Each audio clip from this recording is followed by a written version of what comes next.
नमस्कार, nannies kitchen YouTube चॅनलवर तुमच्या सगळ्यांचं स्वागत आहे। आज मी तुम्हाला सोलापुरी पेंडपाला कसा करायचा ते दाखवते।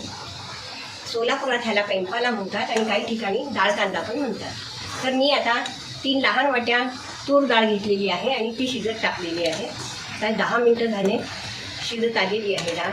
आता ह्यात मी काळं तूर, थोडंसं मीठ, थोडी साखर आणि काळं तिखट। पेंडपाल्याला मुख्यतः काळं तिखट लागतं। काही ठिकाणी ह्याला मसाला तिखट म्हणतात, आपण ह्याला काळं तिखट म्हणतो। हा पेंडपाला तुम्ही धपाट्याबरोबर, कडक भाकरीबरोबर जेवू शकता।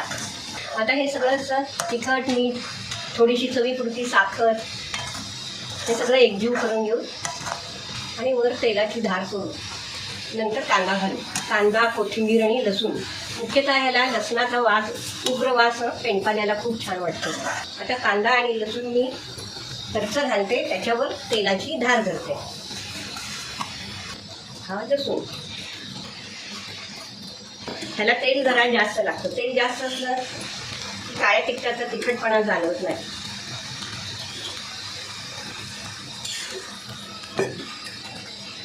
आता हे सगळं मिश्रण आपण नीट मिक्स करून घेऊया आणि थोडं गॅस मी थोडंसं बारीक करते। आपल्या आवडीनुसार आपण हे थोडंसं कडक किंवा थोडंसं मऊ पण करू शकतो। कडक म्हणजे थोडंसं निब्बर।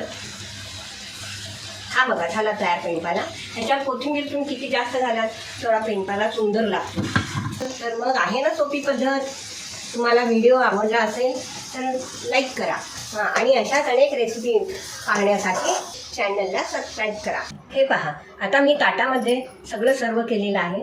धपाटं, पेंडपाला आणि त्यासोबत तुम्ही धपाट्यासोबत तुम्ही दही भात सुद्धा खाऊ शकता, म्हणून एक भाताचा उंडा पण ठेवलेला आहे। सोबत दही, आवडीनुसार तुम्ही कांदा खाऊ शकता आणि हे तळलेलं कारलं। धन्यवाद।